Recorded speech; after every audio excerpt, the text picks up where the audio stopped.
Today our topic is chapter 13, that is surface areas and volumes, and we were doing exercise 13.7 till question number 1 to 6 we have already done in the previous class.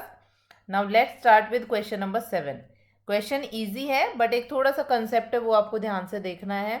Question number 7 is a right triangle ABC. तो कोई भी right angle triangle है जिसका name हमें क्या दे रखा है, ABC, with sides 5 centimetre, 12 centimetre and 13 centimetre. तो उनकी साइड्स हमें क्या क्या दे रखी है, 5, 12 एंड 13. तो आपको पता होना चाहिए कि जो हमारी तीनों साइड्स है वो कौन कौन सी है. राइट एंगल बोला है तो एंगल हमारा 90 डिग्री होगा. Is revolve around the side 12 centimetre. कौन सी साइड के अलोंग रिवॉल्व कर रहा है. रिवॉल्व का मतलब घुमाना. अगर आपके पास कोई भी ट्राइंगल है तो वो 12 वाली साइड के अलोंग उसको रिवॉल्व कर रहे हैं. रिवॉल्व करने पे कैसी शेप बनेगी, ये है मेन क्वेश्चन बस यहाँ पे हमारा. Find the volume of the solid so obtain. तो अगर 12 सेंटीमीटर का ट्राइंगल आप ऐसे लेते हो फिर 12 सेंटीमीटर से उसको रिवॉल्व करते हो, तो आप खुद इमेजिन करो अगर आपके पास कोई ट्राइंगल है, ये साइड फिक्स है, इसके अलोंग इसको घुमा रहे हो तो आपकी कोनिकल टाइप शेप आएगी. ठीक है, जिसमें यहाँ पे ये हमारे पास 90 डिग्री होगा, कोनिकल शेप रहेगी. तो इसलिए यहाँ पे हमारी शेप क्या बनेगी, कोन बनेगी. जैसे सपोज ये मेरा ट्राइंगल है, अगर मैं इसको रिवॉल्व करूँ अगेन एंड अगेन तो यहाँ से ये ऐसे घूमते घूमते घूमते इस तरह का मेरे पास फिगर आएगी यहाँ से यहाँ तक. ठीक है, और ये जो कॉर्नर है ये मीट होगा इधर, तो ये हमारा क्या बनेगा, एक कोनिकल शेप बनेगी जिसमें ये हमारी हाइट की तरह कंसीडर होगी और ये हमारी क्या रहेगी, स्लांट हाइट रहेगी जो इधर इसकी साइड रहेगी. बस यही इंपॉर्टेंट चीज़ थी इसमें कि रिवॉल्व कर रहे हो अगर आप किसी राइट ट्राइंगल को तो आपके पास क्या बनेगा, कोनिकल शेप बनेगी. यानी कि हमारे पास क्या आएगा, यहाँ पे कोन हमें मिलेगा. आगे तो सिंपल कैलकुलेशन है, फॉर्मूले से उसका वॉल्यूम फाइंड आउट करना है. सो अब कोनिकल शेप बनेगी कैसे हमारी, वो एक बार बनाते हैं यहाँ पे कि किस तरह की शेप होगी, किस तरह का ट्राइंगल होगा, वो क्लियरली बना लेते हैं. रफली फिगर थी, हम साफ साफ बनाते हैं. जिसमें हमारे पास क्या होगा, कौन सी साइड के अलोंग हम उसको रिवॉल्व कर रहे हैं, कौन सा बेस बनेगा और कौन सी हमारी हाइट और स्लांट हाइट बनेगी, वो क्लियर हो जाएगा. तो सबसे पहले हम लिखते हैं यहाँ पे, हमने लिया है ट्राइंगल. तो ट्राइंगल में हमें 12 सेंटीमीटर के अलोंग रिवॉल्व करना है. तो ये ध्यान रखना, जिसके अलोंग आपको रिवॉल्व करना है वो साइड हमेशा आपकी हाइट बनेगी. तो ये हो गई 12. ऑब्वियसली 12, 5 और 13 इसमें आप ऑब्जर्व करो तो जो भी सबसे ग्रेटर होता है वो हाइपोटेनस होता है. सो ये 13 हो गया और ये क्या हो गया हमारे पास, 5 हो गए. क्लियर यहाँ तक. तो हमारी जो शेप बनेगी वो कुछ इस तरह से बनेगी, जितना यहाँ पे 5 है उतना ही 5 सेंटीमीटर के अलोंग इधर आएगा और ये वाली जो लाइन है इसको यहाँ से ज्वाइन करेंगे तो ये कोनिकल शेप आ जाएगी.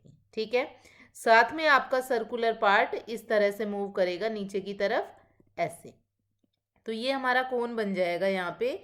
ये आपको ध्यान रखना है कि जो हाइपोटेनस है वो आपकी बनेगी स्लांट हाइट और जिसके अलोंग आप रिवॉल्व कर रहे हो, बस वो इंपॉर्टेंट है, जिसके अलोंग रिवॉल्व कर रहे हैं वो क्या बनेगी, हमारी हाइट बनेगी. नेम दे देते हैं, ये बना डी, ये B, this is A and this is C. हमने नेम दे दिया अपनी कन्वीनियंट के हिसाब से. तो कौन बना जिसमें उसकी हाइट कितनी हुई 12 और बेस की हमारी रेडियस कितनी हो गई 5 सेंटीमीटर. तो यही सारी चीज़ें लिखते हैं सबसे पहले. Let triangle A B C B right angled at B. Right angled at B. देखो अपनी मर्जी से नहीं ले सकते हो आप कि ए पे राइट एंगल होगा, बी पे, सी पे. हमने बी नेम दिया है इसलिए हमने बी लिखा है वहाँ पे. जो ये साइड्स हैं ये इसी के अकॉर्डिंगली वेरी करेंगी, क्योंकि 12, 13 और 5 में 13 हमारा हाइपोटेनस रहेगा हमेशा क्योंकि ग्रेटर टर्म है. विद ए बी लिया हमने 5 सेंटीमीटर. ये बेस क्यों बना, क्योंकि 12 सेंटीमीटर के अलोंग रिवॉल्व हो रहा है. ए सी equals to 13 centimetre.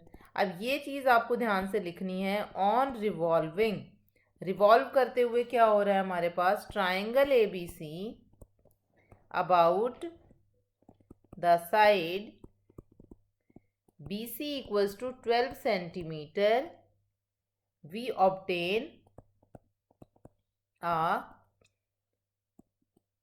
right circular cone. ये इंपॉर्टेंट था कि हमें कोन मिलेगा जिसकी रेडियस क्या होगी, of radius 5 centimetre and height कितनी है हमारे पास 12 सेंटीमीटर। तो ये हमारी हाइट हो गई। बस अब सीधा सीधा वॉल्यूम फाइंड आउट करना है। अब तो क्वेश्चन इजी हो गया। Volume of cone so formed, इसका वॉल्यूम कितना हो जाएगा 1/3 pi r square h. 1/3 as it is, pi is 22/7। अब देखो पाई यहाँ पे निकाल भी सकते हैं, नहीं भी निकाल सकते हैं। क्यों? क्योंकि क्वेश्चन में, हाँ ठीक है, वॉल्यूम सो ऑब्टेन्ड आ गया, तो 1/3 और पाई की वैल्यू कुछ बोली नहीं है, सो 22/7 इंटू इसके बाद हमारे पास क्या है आर। आर की वैल्यू कितनी दे रखी है 5 स्क्वायर और एच हमारे पास क्या है 12। अब इसको कैलकुलेट करके जो भी हमारे पास आंसर आएगा that will be the final answer for the question. तो यहाँ से कट हुआ 3 4, ये हमारे पास आया 25 इंटू 4 इंटू 22/7, ये आ गया 100 इंटू 22/7। तो आप इसको क्या लिख सकते हो 2200/7, और यूनिट क्या होगी हमारे पास यहाँ पे क्यूब में हमारे पास बात हो रही है, क्योंकि हम वॉल्यूम फाइंड आउट कर रहे हैं। सेंटीमीटर है तो हमारी यूनिट क्या हो जाएगी centimetre cube. So this is the final answer. Now let's move to question number 8। 7 question की तरह ये बिल्कुल एग्जैक्ट सेम है। If the triangle ABC in question 7 above is revolved about the side 5 centimetre. अब ये इंपॉर्टेंट है, इसमें क्या बोला है 5 सेंटीमीटर रिवॉल्व करना है।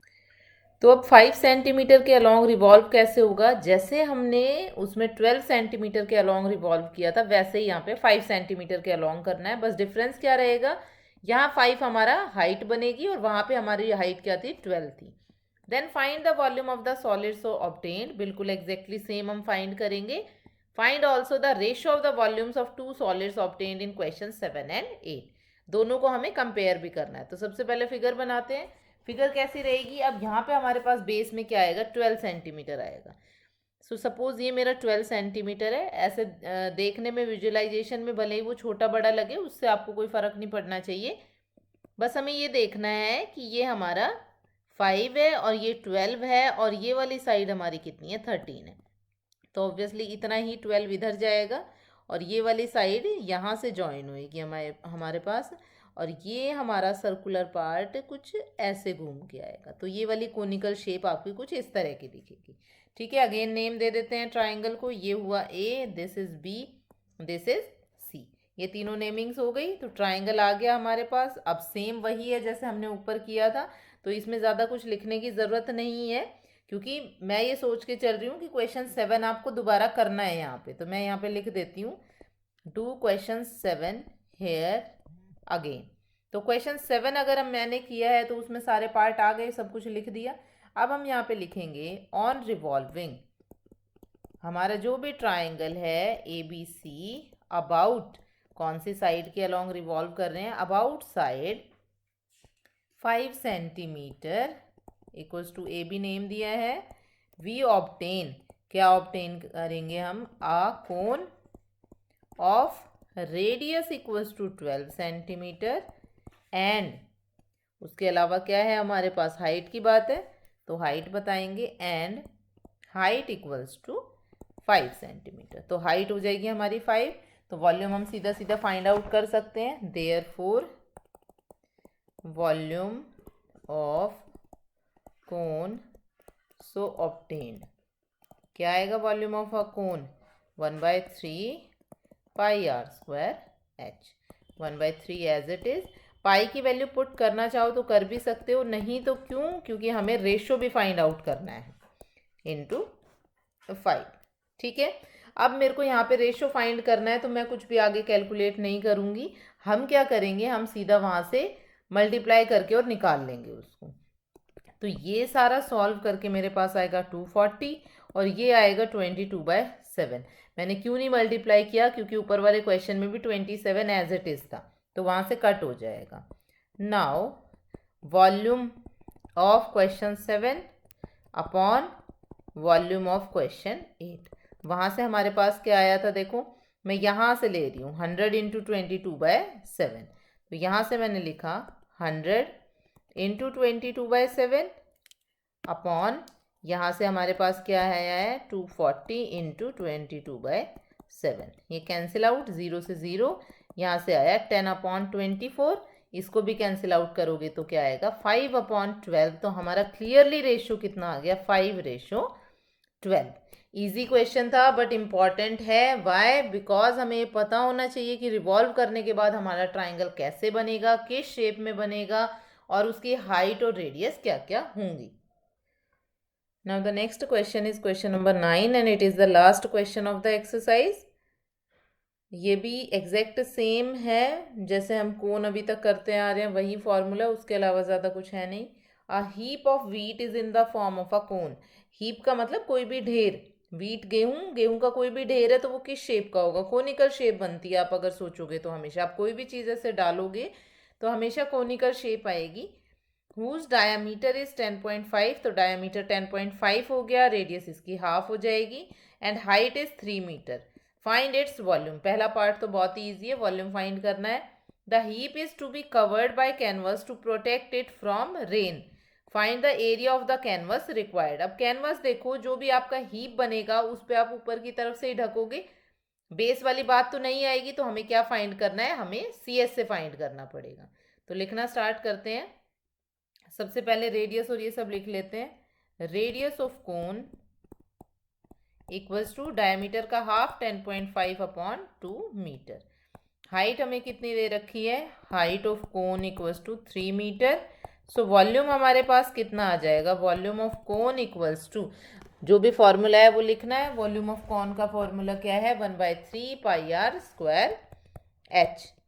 दिस इज द फॉर्मूला, ध्यान रखना है आपको अच्छे से। उसके बाद हमें पाई की कोई वैल्यू, यहाँ पे ऐसा नहीं बोला 13.4 लेनी है या कुछ और लेना है, तो हम अपने अकॉर्डिंग ले लेंगे।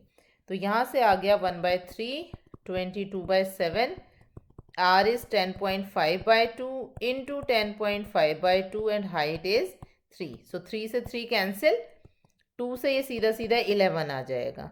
यहाँ से अगर हम हटाते हैं तो 10 आया और ये 7 से कट होगा 1 और यहाँ से बचा 5। ठीक है, और ज़्यादा कुछ कट करने की ज़रूरत नहीं है क्योंकि जो भी डेसिमल है अपॉन में 10 अगर हमारे पास रहता है तो सॉल्व करना ज़्यादा बेटर रहता है, ताकि हमें डिवाइड ना करना पड़े, सीधा सीधा कैलकुलेशन आ जाए। तो इसको सॉल्व करके लास्ट में हमारे पास आ जाएगा 86.625 मीटर क्यूब। तो ये तो आ गया हमारे पास वॉल्यूम वाला पार्ट। सेकंड बोला है कैनवस, तो यहाँ पे हम बोलेंगे कैनवस रिक्वायर्ड इक्वल्स टू, कितना आ जाएगा, CS से ऑफ कोन। CS से क्या होता है πr/l, बट अब यहाँ पे L तो है नहीं, तो पहले L फाइंड करना पड़ेगा। तो यहाँ पे लिख देते हैं साइड में टू फाइंड L। अब हम L फाइंड कर रहे हैं। L का फॉर्मूला आपको पता है, L² = r² + h²। L = r है हमारी 10.5/2 + 3, ये इसका स्क्वायर और यहाँ से आया इसका स्क्वायर और ये आया अंडर द रूट। तो यहाँ से L की वैल्यू क्या आ जाएगी, इनका स्क्वायर करके हमें ऐड करना है। सो L की वैल्यू सॉल्व करके हमारे पास आई 6.05। अब आ जाते हैं दोबारा से फॉर्मूले पे जो हमारे πr/l वाला था। तो यहाँ इक्वेशन 1/1 क्या आ जाएगा हमारे पास, πr/l, pi is 22/7, r is 10.5/2 और ये आ गया 6.05। इसको सॉल्व करके कैलकुलेट करके मल्टीप्लाई करके हमारे पास आ जाएगा 99.825 मीटर स्क्वायर। तो ये हमारे पास आया कैनवस रिक्वायर्ड, जो हमें उसको कवर करने के लिए चाहिए था।